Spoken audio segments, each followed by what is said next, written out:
नमस्कार दोस्तों, हमारी कहानियों के चैनल में आपका स्वागत है। यूँ तो कहानियों में प्रेरणा देने, शिक्षित करने और हमें अपने आसपास की दुनिया से जोड़ने की शक्ति होती है। कुछ ऐसी ही कहानियों का संग्रह हम आपके लिए अपने इस चैनल पर लेकर आए हैं, जहाँ हम ऐसी कहानियाँ आपको सुनाएंगे जो आपकी कल्पना को प्रेरित करेंगी और आपका मनोरंजन भी करेंगी। कहानियाँ हमें एक नई दुनिया में ले जाती हैं, हमें एक वैल्यूएबल लेसन सिखाती हैं, फिर चाहे वो एक फैंटेसी हो या फिर हार्ट फेल्ट मेमोरी। तो आइए हमारे साथ कहानियों की इस जर्नी में शामिल हो जाइए and let's celebrate the magic of words together. आज आपको मैं सुनाने जा रही हूँ मुंशी प्रेमचंद की कहानी आखिरी तोहफा। उम्मीद है आपको ये कहानी ज़रूर पसंद आएगी। अगर आपको कहानी पसंद आए तो प्लीज़ मुझे कमेंट सेक्शन में लिखकर ज़रूर बताइएगा, और अगर आपको मेरी कहानियाँ पसंद आती हैं तो मेरे चैनल को लाइक, शेयर और सब्सक्राइब करना ना भूलें। तो आइए कहानी शुरू करते हैं। सारे शहर में सिर्फ एक ऐसी दुकान थी जहां विलायती रेशमी साड़ियां मिल सकती थी, और सभी दुकानदारों ने विलायती कपड़े पर कांग्रेस की मोहर लगवाई थी।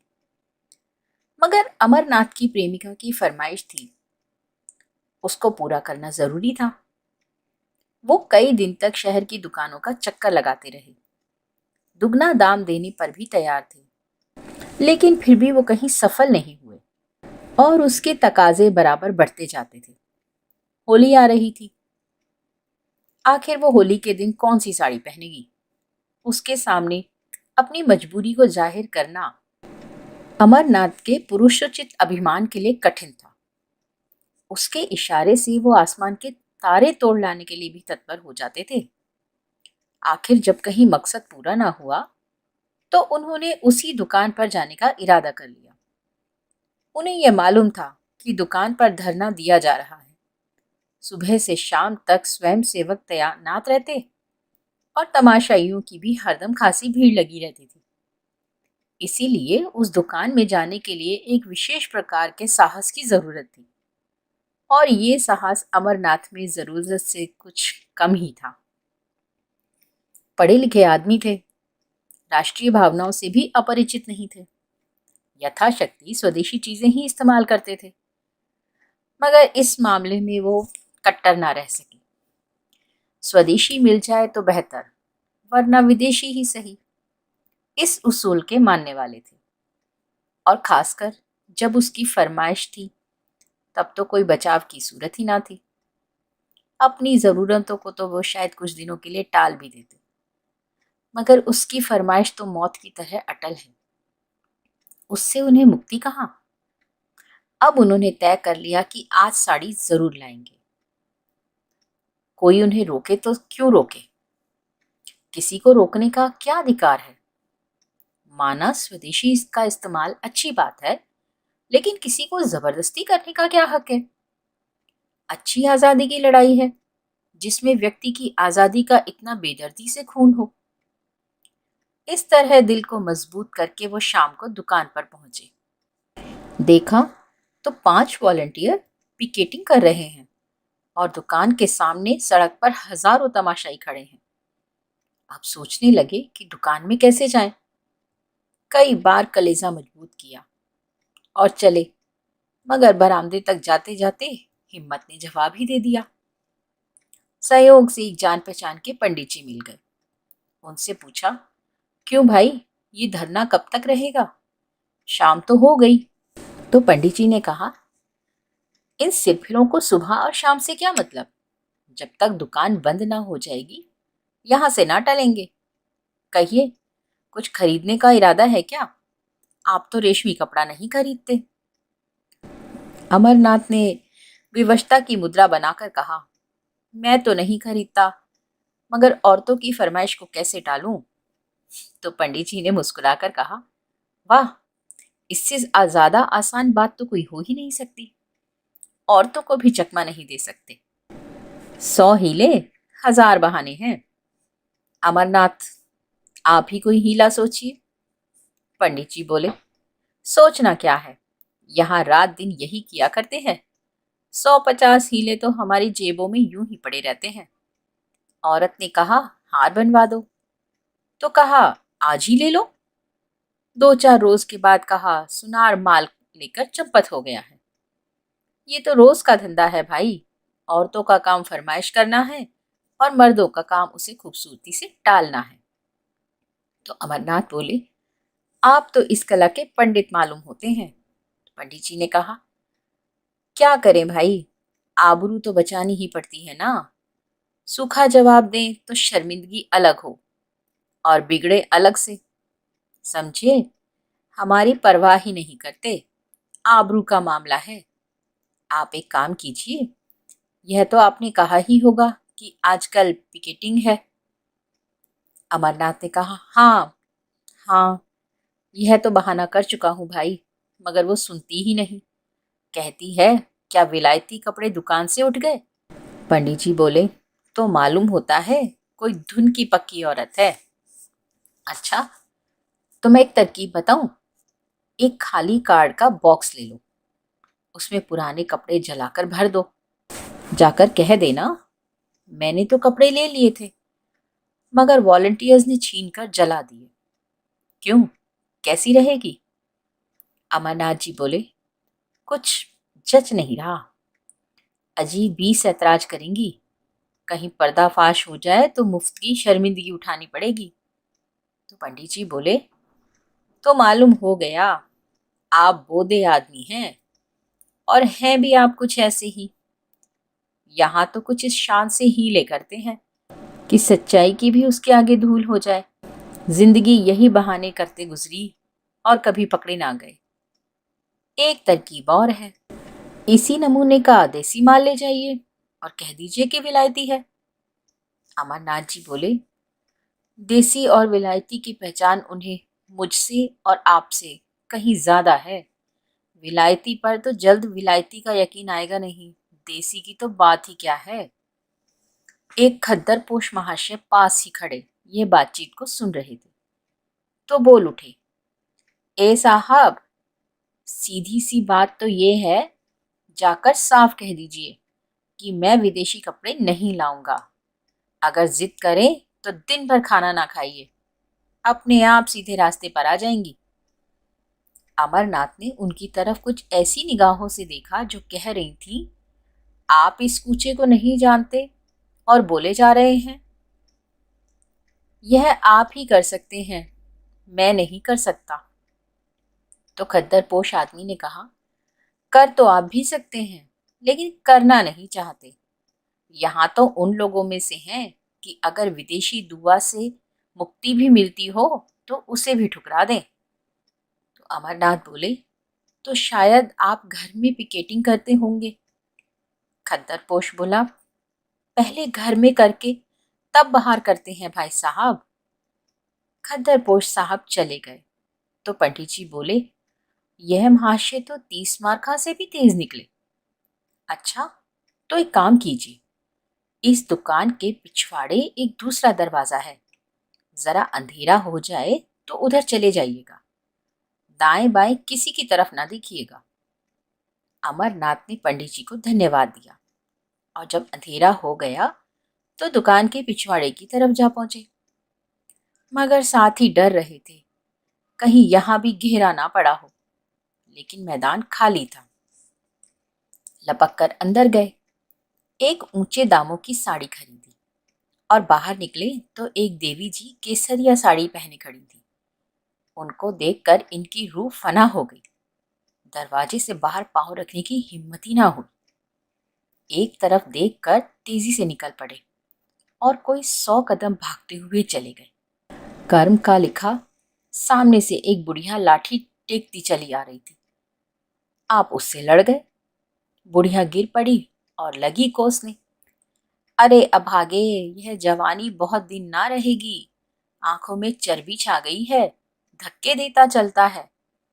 अमरनाथ उसकी खुशामद करने लगे, माफ कर दो, मुझे रात को कुछ कम दिखाई पड़ता है, ऐनक घर भूल आया हूँ। बुढ़िया का मिजाज थोड़ा ठंडा हुआ, वो आगे बढ़ गई और इधर अमरनाथ भी चल दिए। एकाएक कानों में आवाज आई, बाबू साहब, जरा ठहरिएगा। और वही केसरिया कपड़ों वाली देवी जी आती हुई दिखाई दी। अमरनाथ के पांव बंध गए। इस तरह कलेजा मजबूत करके खड़े हो गए जैसे कोई स्कूली लड़का मास्टर की बैत के सामने खड़ा होता है। देवी ने पास आकर कहा, आप तो ऐसे भागे कि जैसे मैं आपको काट खाऊंगी। आप जब पढ़े लिखे आदमी होकर अपना धर्म नहीं समझते तो दुख होता है। देश की क्या हालत है, लोगों को खद्दर नहीं मिलता, आप रेशमी साड़ियां खरीद रहे हैं। अमरनाथ ने लज्जित होकर कहा, मैं सच कहता हूँ देवी जी, मैंने अपने लिए नहीं खरीदी, एक साहब की फरमाइश थी। देवी जी ने झोली से एक चूड़ी निकालकर उनकी तरफ बढ़ाते हुए कहा, ऐसे हीले रोज ही सुना करती हूँ, या तो आप उसे वापस कर दीजिए या लाइए, हाथ में चूड़ी पहना देती हूँ।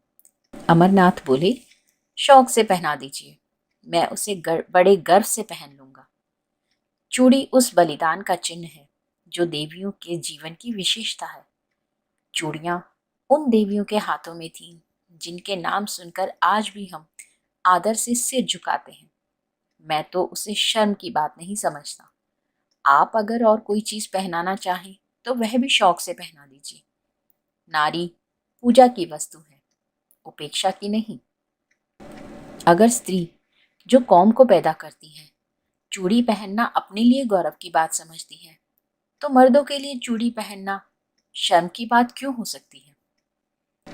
देवी जी को उनकी इस निर्लजता पर आश्चर्य हुआ, मगर वो इतनी आसानी से अमरनाथ को छोड़ने वाली नहीं थी। बोली, आप बातों के शेर मालूम होते हैं। अगर आप दिल से स्त्री को पूजा की वस्तु मानते हैं तो मेरी यह विनती क्यों नहीं मान लेते। अमरनाथ बोले, इसीलिए कि यह साड़ी भी एक स्त्री की फरमाइश है। देवी जी बोली, अच्छा चलिए, मैं आपके साथ चलूंगी, जरा देखूं आपकी देवी जी किस स्वभाव की स्त्री है। अमरनाथ का दिल बैठ गया। बेचारा अभी तक बिन ब्याहा था, इसलिए नहीं कि उसकी शादी नहीं होती थी, बल्कि इसलिए कि शादी को वह एक आजीवन कारावास समझता था। मगर वह आदमी रसिक स्वभाव के थे, शादी से अलग रहकर भी शादी के मज़ों से अपरिचित ना थे। किसी ऐसे प्राणी की जरूरत उनके लिए अनिवार्य थी जिस पर वो अपने प्रेम को समर्पित कर सके, जिसकी तरावट से वह अपनी रूखी सूखी जिंदगी को तरोताजा कर सके, जिसके प्रेम की छाया में वह जरा देर के लिए ठंडक पा सके, जिसके दिल में वो अपनी उमड़ी हुई जवानी की भावनाओं को बिखेर कर उनका उगना देख सके। उनकी नजर ने मालती को चुना था, जिसके शहर में धूम थी। इधर 1.5-2 साल से वो इसी खलिहान के दाने चुना करते थे।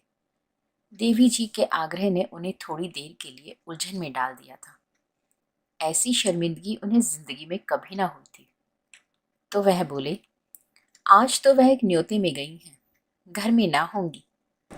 देवी जी ने अविश्वास से हंसकर कहा, तो मैं समझ गई, यह आपकी देवी जी का कसूर नहीं, आपका कसूर है। अमरनाथ ने लज्जित होकर कहा, मैं आपसे सच कहता हूँ, आज वो घर पर नहीं है। देवी जी ने कहा, कल आ जाएंगी? तो अमरनाथ बोले, हाँ हाँ, कल आ जाएंगी। तो देवी जी बोली, तो आप यह साड़ी मुझे दे दीजिए और कल यहीं आ जाइएगा, मैं आपके साथ चलूंगी, मेरे साथ 2-4 बहनें भी होंगी। अमरनाथ ने बिना किसी आपत्ति के वो साड़ी देवी जी को दे दी और बोले, बहुत अच्छा, मैं कल आ जाऊंगा, मगर क्या आपको मुझ पर विश्वास नहीं है जो साड़ी की जमानत जरूरी है। देवी जी ने मुस्कुराकर कहा, सच्ची बात तो यही है कि मुझे आप पर विश्वास नहीं। अमरनाथ ने स्वाभिमान पूर्वक कहा, अच्छी बात है, आप इसे ले जाएं। देवी ने क्षण भर बाद कहा, शायद आपको बुरा लग रहा हो कि कहीं साड़ी गुम ना हो जाए, इसे आप लेते जाइए, मगर कल आइए जरूर। अमरनाथ स्वाभिमान के मारे बगैर कुछ कहे घर की तरफ चल दिए। देवी जी लेते जाइए कहती रह गई। अमरनाथ घर न जाकर एक खद्दर की दुकान पर गए और 2 सूट का खद्दर खरीदा। फिर अपने दर्जी के पास ले जाकर बोले, खलीफा, इसे रातों रात तैयार कर दो, मुंह मांगी सिलाई दूंगा। दर्जी ने कहा, बाबू साहब, आजकल तो होली की भीड़ है, होली से पहले तैयार ना हो सकेंगे। अमरनाथ ने आग्रह करते हुए कहा, मैं मुंह मांगी सिलाई दूंगा, मगर कल दोपहर तक मिल जाए। मुझे कल एक जगह जाना है, अगर दोपहर तक ना मिले तो फिर मेरे किसी काम के ना होंगे। दर्जी ने आधी सिलाई पेशगी ले ली और कल तैयार कर देने का वादा किया। अमरनाथ यहाँ से आश्वस्त होकर मालती की तरफ चले। कदम आगे बढ़ रहे थे, लेकिन दिल पीछे रह रहा था। काश वो उनकी इतनी विनती स्वीकार कर ले कि कल 2 घंटे के लिए उनके वीरान घर को रोशन करे। लेकिन यकीनन वो उन्हें खाली हाथ देखकर मुंह फेर लेगी, सीधे मुंह बात भी नहीं करेगी। आने का जिक्र तो बात ही क्या है, एक ही बेमुरवत है, तो कल आकर देवी जी से अपनी सारी शर्मनाक कहानी बयान कर दूं। उस भोले चेहरे की निस्वार्थ उमंग उनके दिल में एक हलचल पैदा कर रही थी। उन आंखों में कितनी गंभीरता थी, कितनी सच्ची सहानुभूति और कितनी पवित्रता। उसके सीधे साधे शब्दों में कर्म की ऐसी प्रेरणा थी कि अमरनाथ का अपना इंद्रिय परायण जीवन पर शर्म आ रही थी। अब तक कांच के टुकड़े को हीरा समझकर सीने से लगाए हुए थे, आज उन्हें मालूम हुआ हीरा किसे कहते हैं। उसके सामने वह टुकड़ा तुच्छ मालूम हो रहा था। मालती की वो जादू भरी चितवन, उसकी वह मीठी अदाएं, उसकी शोखियां और नखरे, सब जैसे मुल्लमा उड़ जाने के बाद अपनी असली सूरत में नजर आ रहे थे और अमरनाथ के दिल में नफरत पैदा कर रहे थे। वह मालती की तरफ जा रहे थे, उसके दर्शन के लिए नहीं, बल्कि उसके हाथों से अपना दिल छीन लेने के लिए। प्रेम का भिखारी आज अपने भीतर एक विचित्र अनिच्छा का अनुभव कर रहा था। उसे आश्चर्य हो रहा था कि अब तक वह क्यों इतना बेखबर था। वह तिलिस्म जो मालती ने वर्षों के नाज नखरे हाव भाव से बांध रखा था, आज किसी छू मंतर से तार तार हो गया था। मालती ने उन्हें खाली हाथ देखकर त्योरियां चढ़ाते हुए कहा, साड़ी लाए या नहीं? अमरनाथ ने उदासीनता के ढंग से जवाब दिया, नहीं। मालती ने आश्चर्य से उनकी तरफ देखा, नहीं? वह उनके मुंह से यह शब्द सुनने की आदी न थी। यहाँ उसने संपूर्ण समर्पण पाया था। उसका इशारा अमरनाथ के लिए भाग्य लिपि के समान था। तो बोली, क्यों? अमरनाथ बोले, क्यों नहीं? नहीं लाए। तो मालती बोली, बाजार में मिली ही ना होगी, और तुम्हें क्यों मिलने लगी, वो भी मेरे लिए? तो अमरनाथ बोले, नहीं साहब, मिली, मगर लाया नहीं। मालती बोली, आखिर कोई वजह? रुपए मुझसे ले जाते। अमरनाथ बोले, तुम खामखा जलाती हो, तुम्हारे लिए जान देने को मैं हाजिर रहा। तो मालती बोली, तो शायद तुम्हें रुपए जान से भी ज्यादा प्यारे हो। अमरनाथ बोले, तुम मुझे बैठने दोगी या नहीं? अगर मेरी सूरत से नफरत हो तो चला जाऊं? मालती बोली, तुम्हें आज हो क्या गया है? तुम तो इतने तेज मिजाज के ना थे। अमरनाथ बोले, तुम बातें ही ऐसी कर रही हो। मालती बोली, तो आखिर मेरी चीज क्यों नहीं लाए? अमरनाथ ने उसकी तरफ बड़े वीर भाव के साथ देखकर कहा, दुकान पर गया, जिल्लत उठाई और साड़ी लेकर चला, तो एक औरत ने छीन ली।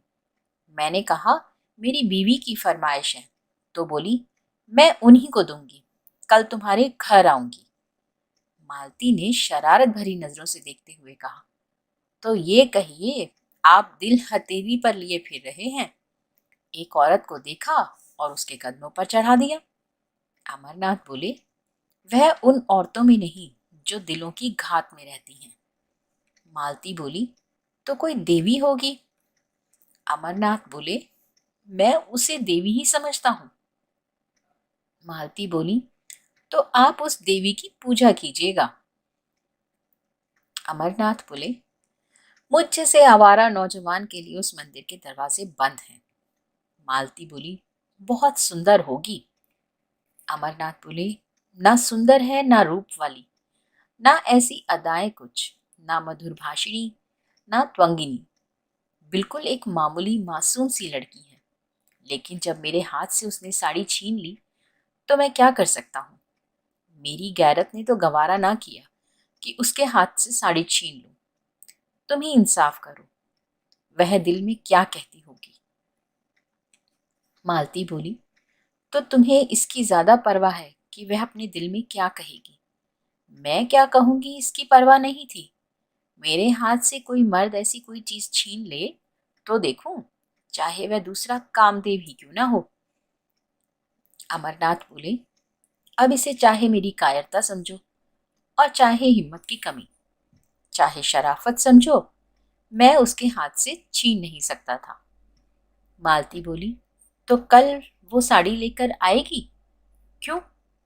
अमरनाथ बोले, जरूर आएगी। तो मालती बोली, तो जाकर मुंह धो आओ। तुम इतने नादान हो ये मुझे मालूम नहीं था। साड़ी देकर चले आए, अब कल वो आपको देने आएगी।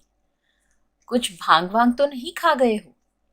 अमरनाथ बोले, खैर इसका इम्तिहान कल ही हो जाएगा, अभी से क्यों बदगुमानी करती हो। तुम शाम को जरा देर के लिए मेरी घर चली आना। मालती बोली, जिससे आप कहें कि ये मेरी बीवी है। अमरनाथ बोले, मुझे क्या खबर थी कि वो मेरे घर आने के लिए तैयार हो जाएगी, नहीं तो कोई और बहाना कर देता। मालती बोली, तो आपकी साड़ी आपको मुबारक हो, मैं नहीं आऊंगी। अमरनाथ बोले, मैं तो रोज तुम्हारे घर आता हूं, तुम एक दिन के लिए भी नहीं चल सकती। मालती ने निष्ठुरता से कहा, अगर मौका आ जाए तो तुम अपने को मेरा शौहर कहलाना पसंद करोगे? दिल पर हाथ रखकर कहना। अमरनाथ दिल में कट गए। बात बनाते हुए बोले, मालती तुम मेरे साथ अन्याय कर रही हो, बुरा ना मानना। मेरे और तुम्हारे बीच प्यार और मोहब्बत दिखलाने के बावजूद एक दूरी का पर्दा पड़ा था। हम दोनों एक दूसरे की हालत को समझते थे और इस पर्दे को हटाने की कोशिश नहीं करते थे। यह पर्दा हमारे संबंधों की अनिवार्य शर्त था। हमारे बीच एक व्यापारिक समझौता सा हो गया। हम दोनों उसकी गहराई में जाते हुए डरते थे। नहीं, बल्कि मैं डरता था और तुम जानबूझकर न जाना चाहती थी। अगर मुझे विश्वास हो जाता कि तुम्हें जीवन सहचरी बनाकर मैं वो सब कुछ पा जाऊंगा जिसका मैं अपने को अधिकारी समझता हूँ, तो मैं अब तक कभी का तुमसे इसकी याचना कर चुका होता। लेकिन तुमने कभी मेरे दिल में यह विश्वास पैदा करने की परवाह नहीं की। मेरे बारे में तुम्हें यह शक है, मैं नहीं कह सकता। तुम्हें यह शक करने का मैंने कोई मौका नहीं दिया और मैं कह सकता हूँ कि मैं उससे कहीं बेहतर शौहर बन सकता हूँ जितनी तुम बीवी बन सकती हो। मेरे लिए सिर्फ एतबार की ज़रूरत है और तुम्हारे लिए ज़्यादा वजनी और ज़्यादा भौतिक चीज़ों की। मेरी स्थायी आमदनी 500 से ज़्यादा नहीं है, लेकिन तुमको इतने में संतोष नहीं होगा। मेरे लिए सिर्फ इस इत्मीनान की ज़रूरत है कि तुम मेरी और सिर्फ मेरी हो। बोलो, मंजूर है? मालती को अमरनाथ पर रहम आ गया। उसकी बातों में जो सच्चाई भरी हुई थी उससे वो इनकार नहीं कर सकी।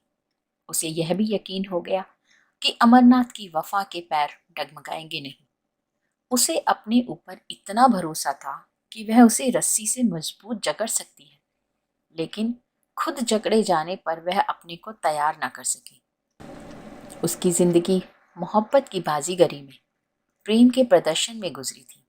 वह कभी इस कभी उस शाख में चहकती फिरती थी, बेकैद, आजाद, बेबंद।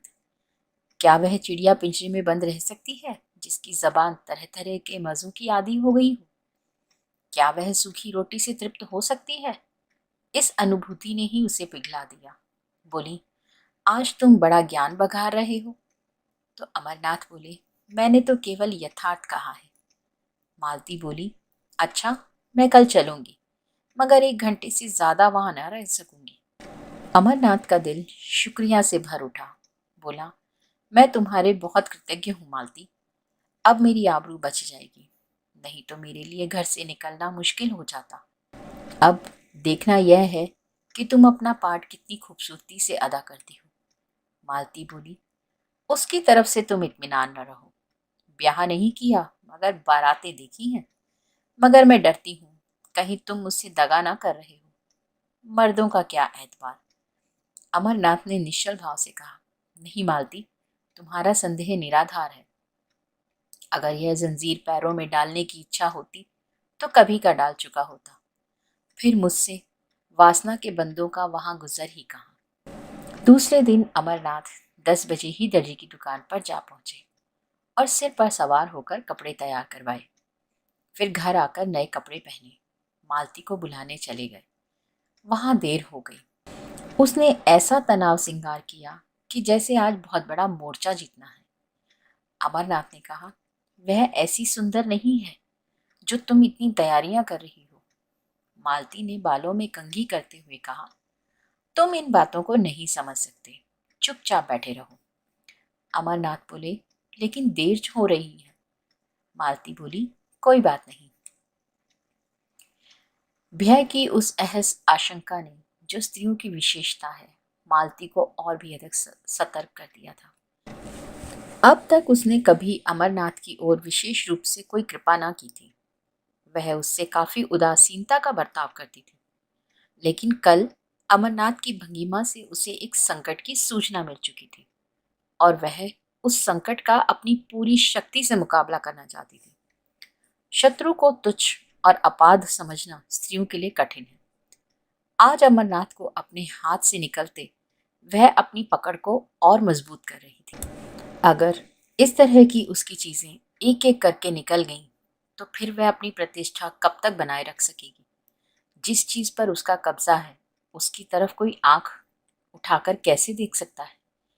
राजा भी तो एक एक अंगुल जमीन के पीछे जान देता है। वह इस नए शिकारी को हमेशा के लिए अपने रास्ते से हटा देना चाहती थी, उसके जादू को तोड़ देना चाहती थी। शाम को वह परी जैसी अपनी नौकरानी और नौकर को साथ लेकर अमरनाथ के घर चली। अमरनाथ ने सुबह 10 बजे तक मर्दाने घर को जनानेपन का रंग देने में खर्चा किया था। ऐसी तैयारियां कर रखी थी जैसे कोई अफसर मुआयना करने वाला हो। मालती ने घर में पैर रखा तो उसकी सफाई और सजावट देखकर बहुत खुश हुई।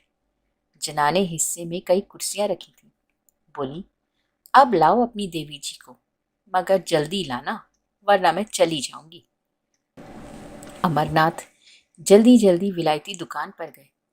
आज भी धरना था। तमाशाइयों की वही भीड़। वहां देवी जी नहीं थी। पीछे की तरफ गए तो देवी जी एक लड़की के साथ उसी भेस में खड़ी हुई थी। अमरनाथ ने कहा, माफ कीजिएगा, मुझे देर हो गई। मैं आपके वादे की याद दिलाने आया हूँ। देवी जी ने कहा, मैं तो आपका इंतजार कर रही थी। चलो सुमित्रा, जरा आपके घर हो आए। कितनी देर है? अमरनाथ बोला, बहुत पास है, एक तांगा कर लूंगा। 15 मिनट में अमरनाथ दोनों को लिए घर पहुंचे। मालती ने देवी जी को देखा और देवी जी ने मालती को। एक किसी रईस का महल था, आलीशान। दूसरी किसी फकीर की कुटिया थी, छोटी सी, तुच्छ।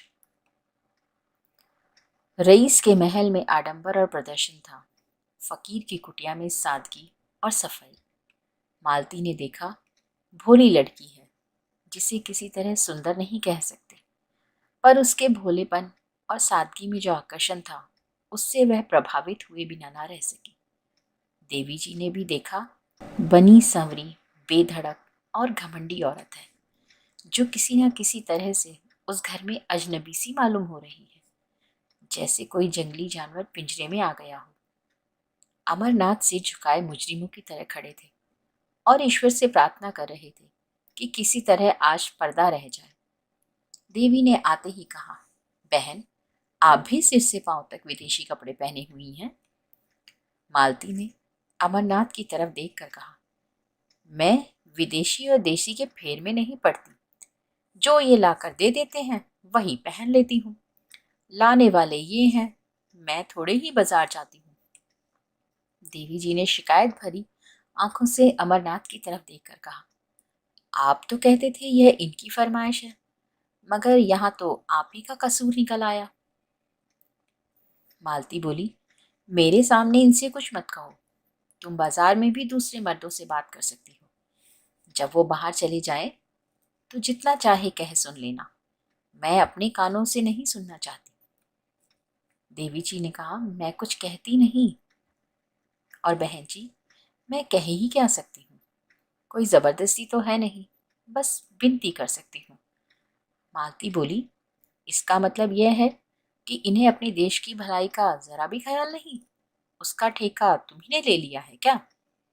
पढ़े लिखे आदमी हैं, 10 आदमी इज्जत करते हैं, अपना नफा नुकसान समझ सकते हैं। तुम्हारी क्या हिम्मत है कि तुम उन्हें उपदेश देने बैठो? या सबसे ज्यादा अक्लमंद तुम ही हो? देवी जी बोली, आप मेरा मतलब गलत समझ रही हैं बहन। मालती ने कहा, हाँ, गलत तो समझूंगी ही। इतनी अक्ल कहाँ से लाऊं कि आपकी बातों का मतलब समझ सकूं? खद्दर की साड़ी पहन ली, झोली लटका ली, एक बिल्ला लगा लिया, बस अब अख्तियार हो गया कि जहां चाहे आए जाए, जिससे चाहे हंसे बोले। घर में कोई पूछता नहीं तो क्या जेल खाने का भी डर नहीं है? मैं इसे हुड़दंगपना समझती हूँ, जो शरीफों की बहू बेटियों को शोभा नहीं देता। अमरनाथ दिल में कटे जा रहे थे, छिपने के लिए बिल ढूंढ रहे थे। देवी जी की पेशानी पर जरा भी बल न था, लेकिन आंखें डबडबा रही थीं। अमरनाथ ने मालती से जरा तेज स्वर में कहा, क्यों खामखा किसी का दिल दुखाती हूँ? ये देवियां अपना ऐशो आराम छोड़कर ये काम कर रही हैं। क्या तुम्हें इसकी बिल्कुल भी खबर नहीं है? मालती बोली, रहने दो, बहुत तारीफ ना करो। जमाने का रंग ही बदला जा रहा है। मैं क्या करूंगी और तुम क्या करोगे? तुम मर्दों ने औरतों को घर में इतनी बुरी तरह कैद किया है कि आज वे रस्म रिवाज शर्म हया को छोड़ कर निकल आई हैं। और कुछ दिनों में तुम लोगों की हुकूमत का खात्मा हुआ जाएगा। विलायती और विदेशी तो दिखलाने के लिए हैं, असल में यह आज़ादी की ख्वाहिश है जो तुम्हें हासिल है। तुम अगर 2-4 शादियां कर सकते हो तो औरतें क्यों ना करें? सच्ची बात तो ये है, अगर आंखें हैं तो अब खोल कर देखो। मुझे वो आज़ादी नहीं चाहिए। यहाँ तो लाज ढोते हैं और मैं शर्म हया को अपना सिंगार समझती हूँ। देवी जी ने अमरनाथ की तरफ फरियाद की आंखों से देखकर कहा, बहन ने औरतों को जलील करने की कसम खा ली है क्या? मैं बड़ी बड़ी उम्मीदें लेकर आई थी, मगर शायद यहाँ से नाकाम जाना पड़ेगा। अमरनाथ ने वो साड़ी उसको देते हुए कहा, नहीं, बिल्कुल नाकाम तो आप नहीं जाएंगी। हाँ, जैसी कामयाबी की आपको उम्मीद थी वो नहीं होगी। मालती ने डपटते हुए कहा, वो मेरी साड़ी है, तुम उसे नहीं दे सकते। अमरनाथ ने शर्मिंदा होते हुए कहा, अच्छी बात है, नहीं दूंगा। देवी जी, ऐसी हालत में तो शायद आप मुझे माफ करेंगी। देवी जी चली गई तो अमरनाथ ने त्योरियां बदल कर कहा, यह तुमने आज मेरे मुंह में कालिक लगा दी। तुम इतनी बदतमीज और बदजुबान हो, मुझे मालूम नहीं था। मालती ने रोषपूर्ण स्वर में कहा, तो अपनी साड़ी उसे दे देती। मैंने ऐसी कच्ची गोलियां नहीं खेली। अब तो बदतमीज भी हूँ, बदजबान भी। उस दिन इन बुराइयों में से एक भी ना थी जब मेरी जूतियां सीधी करते थे। इस छोकरी ने मोहिनी डाल दी। जैसी रूह वैसे फरिश्ते, मुबारक हो। यह कहती हुई मालती बाहर निकली। उसने समझा था जबान चलाकर और ताकत से वह उस लड़की को उखाड़ फेंकेगी, लेकिन जब मालूम हुआ कि अमरनाथ आसानी से काबू में आने वाला नहीं, तो उसने फटकार लगाई। इन दामों अगर अमरनाथ मिल सकता था तो बुरा ना था। उससे ज्यादा कीमत वह उसके लिए दे ना सकती थी। अमरनाथ उसके साथ दरवाजे तक आए। जब वह तांगे पर बैठी तो विनती करते हुए बोले, यह साड़ी दे दो ना मालती, मैं तुम्हें कल इससे अच्छी साड़ी ला दूंगा। मगर मालती ने रूखेपन से कहा, यह साड़ी तो अब लाख रुपए पर भी नहीं दे सकती। अमरनाथ ने त्योरियां बदल कर जवाब दिया, अच्छी बात है, ले जाओ, मगर समझ लो यह मेरा आखिरी तोहफा है। मालती ने होंठ चढ़ाकर कहा, इसकी परवाह नहीं, तुम्हारे बगैर मर नहीं जाऊंगी, इसका तुम्हें यकीन दिलाती हूँ। तो दोस्तों, आपको मुंशी प्रेमचंद की ये कहानी कैसी लगी? मुझे कमेंट सेक्शन में लिखकर ज़रूर बताइएगा। मिलती हूँ एक और रोचक कहानी के साथ। तब तक के लिए नमस्कार।